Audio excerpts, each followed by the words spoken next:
welcome to my kitchen. And today we're going to be making some sticky toffee caramel sauce. And you can use this as a sauce over ice cream. You can use it as a dip for apples or fresh fruit. And it's really delicious and it's really easy. And this is a go-to. Like, my kids love apples and caramel dip. But have you stopped to look at the ingredients in the caramel dip in the grocery store? 10 to 1, the second or sometimes first ingredient, you know what it says. High fructose corn syrup. And I know that I keep harping on this, and I know that I say it all the time. It is something that our family chooses to try and avoid if at all possible.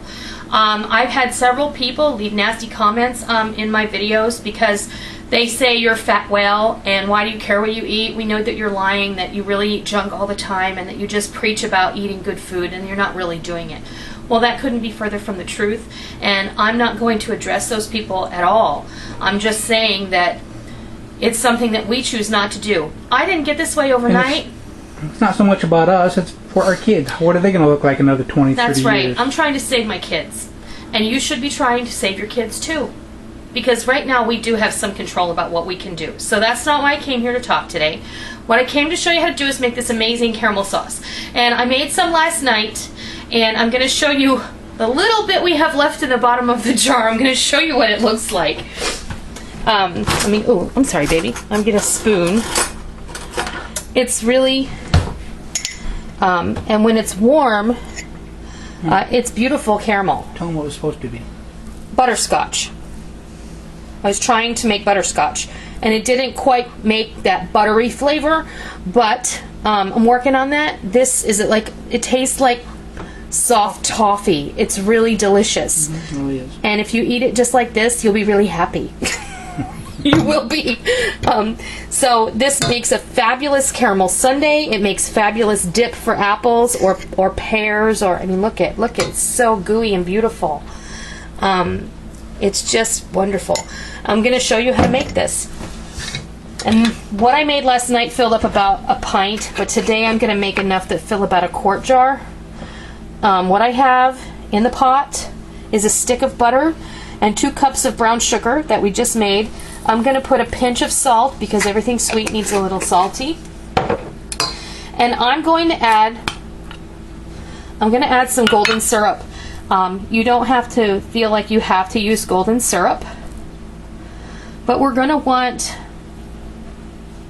I would say, 3 to 4 tablespoons for this amount. I'd say 2 tablespoons per cup of brown sugar. I would use 2 tablespoons if you're just going to make a cup of brown sugar's worth, and a half a stick of butter. But I'm going to use about 1/4 cup of golden syrup. So basically, I'm just going to go ahead and scrape out this can. I love Lyle's golden syrup. It is the most delicious thing you'll ever put in your mouth. What it is it's cane syrup, and this is imported from England, and you can get this in better grocery stores. It's so, in my grocery store, it's sold next to the corn syrup and the molasses. You can also get this online from Amazon. It's not that expensive. It's 100% worth it. And I also use this when I make my sticky buns. I use this a lot of times when a recipe calls for corn syrup, because I know what I'm getting. This is pure cane syrup. There's no crap in it. And the flavor is like nothing else. Oh my goodness. This is like, I can't even tell you what it tastes like. It's so delicious. It has its own amazing flavor. Okay, so we're going to take this over to the stove. The only other ingredient we're going to use in here is some heavy cream.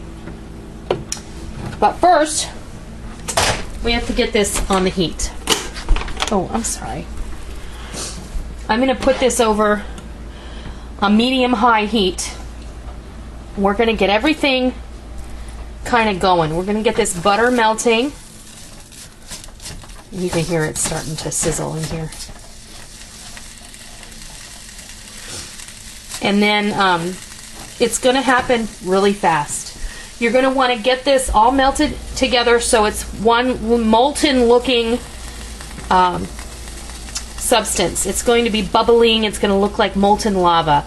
And then we're going to go ahead and add our cream. We're going to add 1 1/3 cups of cream. So if you're doing the math and you only want to do a half a recipe, you're going to use a half a stick of butter, a cup of brown sugar, 2 tablespoons of golden syrup, or corn syrup, or brown rice syrup, or I suppose you could even use honey.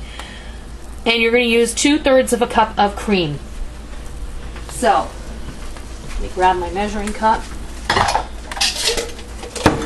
Didn't you say a cup and a half? Of what? Cream? 1 1/3. For this one? This one we're using 1 1/3 cups. And if they want to have the recipe, they should use 2/3 of a cup. Because I've doubled my recipe from last night. Mm-hmm. You said I need to use 4/3. Yes. Right? Yes. 4/3 of a cup. Yes.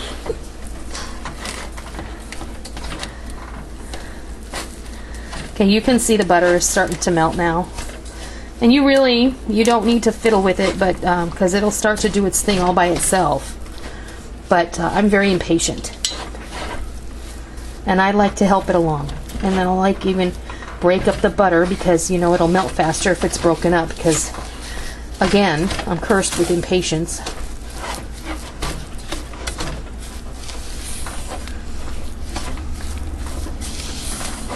Plus, I don't want to burn the sugar. So if there's any sugar sitting there that gets exposed to the heat without getting any butter mixed in with it, it's going to burn a little bit, and we don't want that. Now, right now, it looks really ugly. Don't worry. It's going to be fine.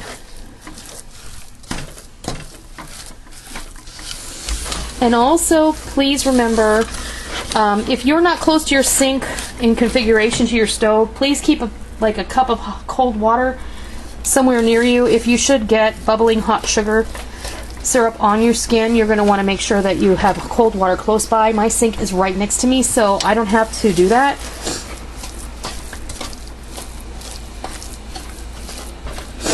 But just know and take all the precautions. Hot sugar is nothing to mess around with. It will hurt you. You will have a 3rd degree burn very quickly because it will literally cook your skin off. But on the other side of that, I don't want you to be afraid. I want you to try.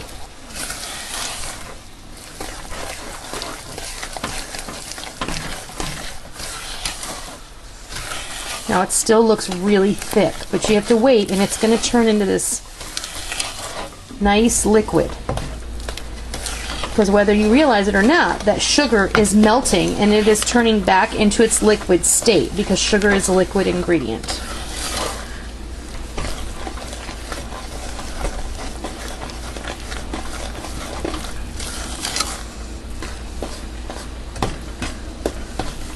And you see it's almost starting to look like chocolate.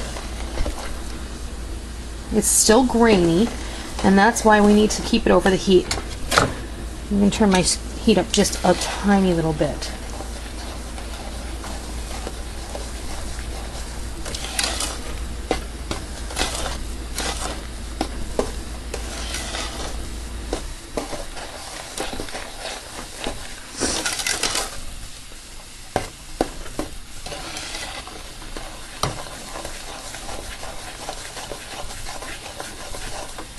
And this is one of those very basic things.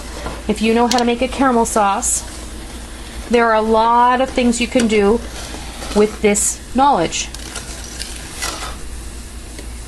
You can make toffee. You can make peanut brittle.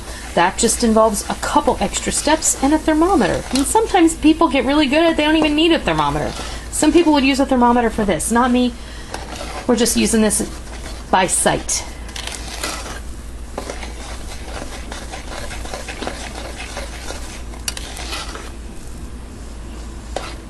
We're going to let that get good and hot. And I'm going to find a quart jar, hopefully.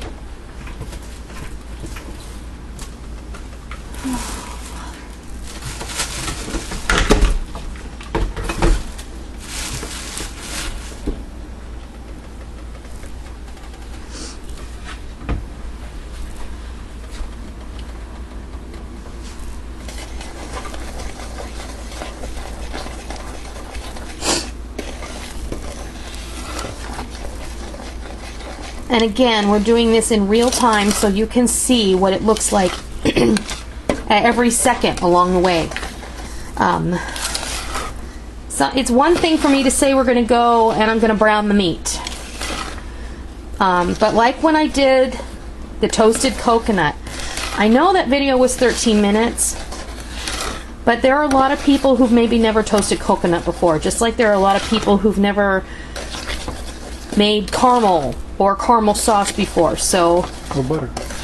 or butter, that's right. We did that from start to finish too, didn't we?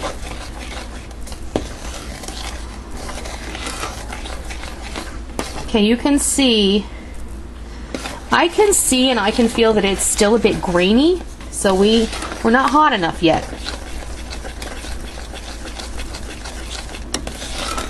And I don't know if you can see, but when I stir it, you can see that the stuff that I'm stirring up from the bottom is just ever so slightly darker. And it's going to start to simmer. Just a little bit. When it starts to bubble just a little, we're going to pour our cream in. And when we do that, you're going to hear it. It's going to make a lot of noise. I don't want you to be afraid when you do yours, because that's exactly how it's supposed to be.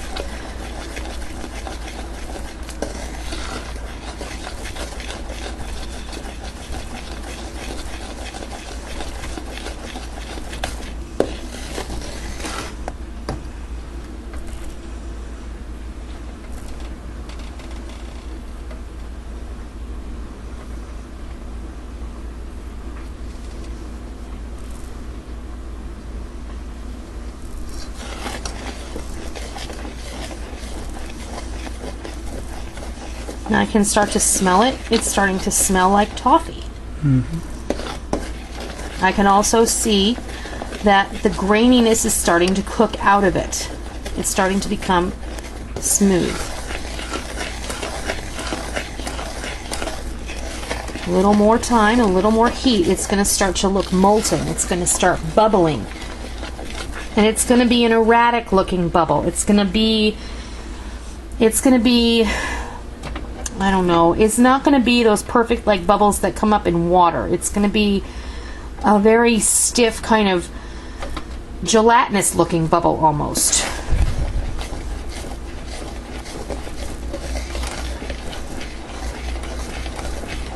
Because it's very thick and because it's sugar.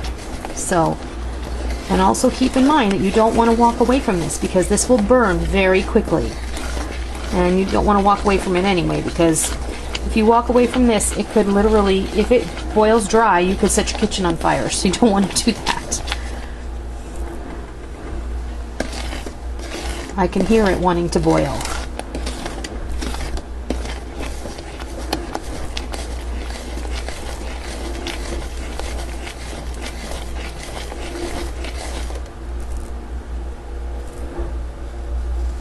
You can see it's wanting to start. There it goes.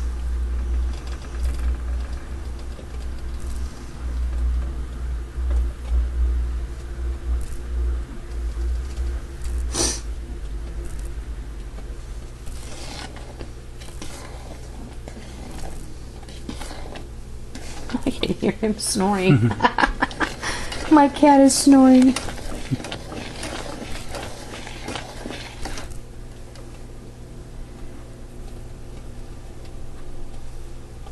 There you go. You see, it's starting to come to a little bit of a boil. It's just where we want it. And this isn't one of those things that's going to happen super fast, but it's so worth doing.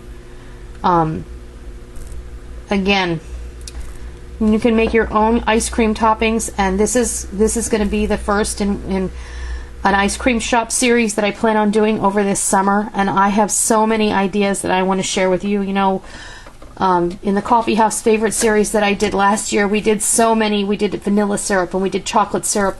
Well, this year I plan on doing several different kinds of syrups and toppings and sundaes and milkshakes and malts and things like that, because The economy's crap, but we still don't have to deprive ourselves of those special things. Even though we can't afford to go out and pay lots of money for them, we can make them ourselves.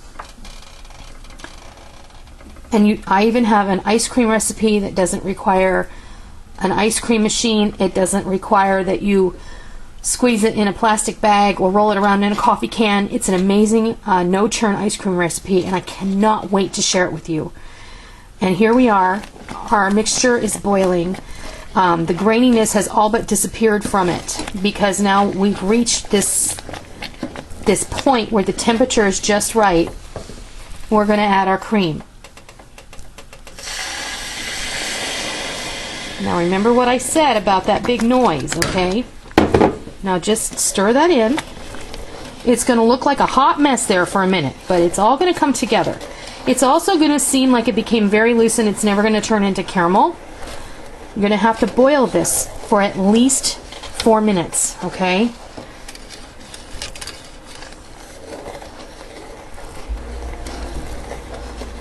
And while that happens, you don't want to walk away from it. You just want to be here. You want to stir it from time to time.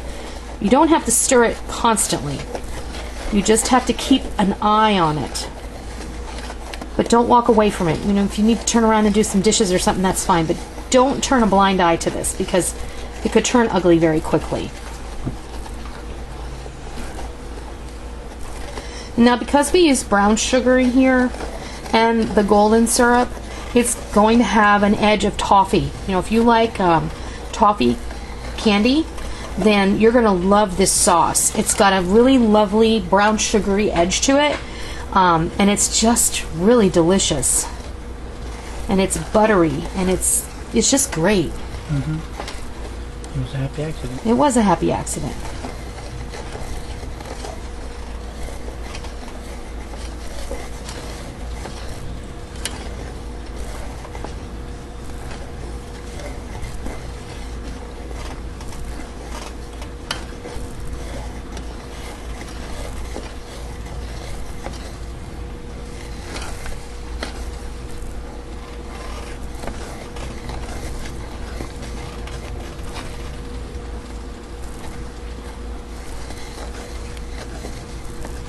Okay, we're going to bring this up to a boil.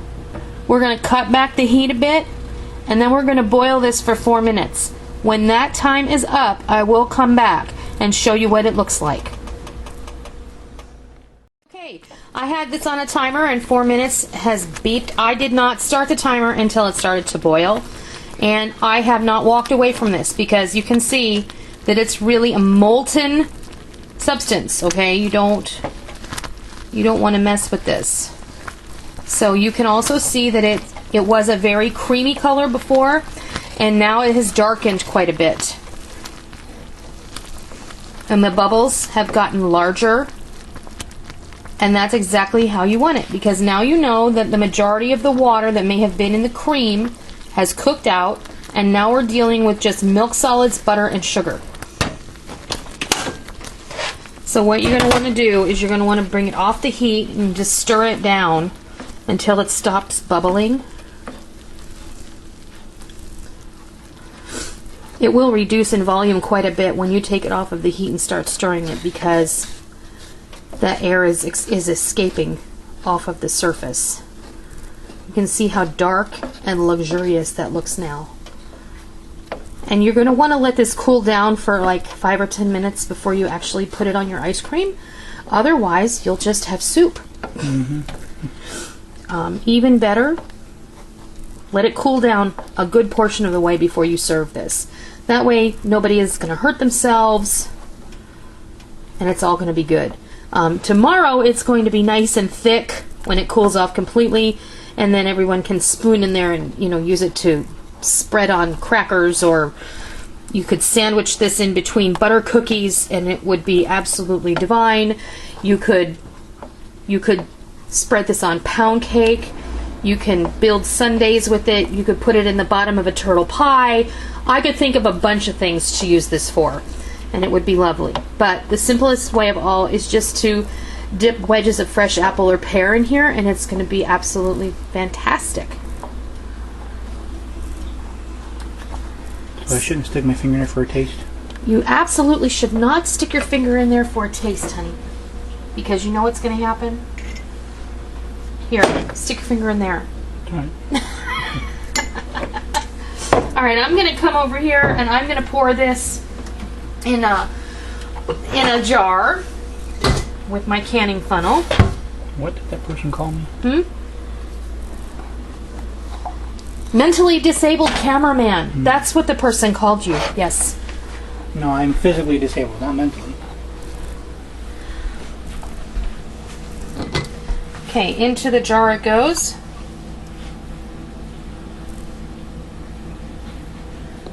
Perfect. And it makes a quart the way that I did it today. Get some water in that pot and you won't have any problems with it sticking. Wipe up your drips. And I'm just going to let this cool right here on my kitchen counter. And as it cools, it's going to thicken up. So, sticky. Get a good look at that because it's so pretty. Sticky toffee caramel sauce. You didn't know it was that easy, did you? A little bit of time, a little bit of effort, and very few ingredients. I mean, really, what do we put in there? Butter, sugar, brown sugar, salt, cream, and a little bit of golden syrup. You can use corn syrup. It's just, I don't care. You use what you want. The reason that we put the syrup is so that we avoid crystallization. Because once that sugar starts to melt, once it hits air again after it's not hot, it's going to seize up and it's going to turn like to hard candy, like rock candy. And you don't want that. You're trying to make a sauce. Okay? So use corn syrup. It's okay if that's what you have on the shelf. If not, if you have something else available, go ahead and use it. I hope that you give this a try because I know that you're just going to love it. And I'm so glad that you stopped by and visited with me in my kitchen today. And don't worry about writing down the recipe because it's going to be available on my website, www.noreenskitchen.com. There will be links below. Until next time, I'll see ya.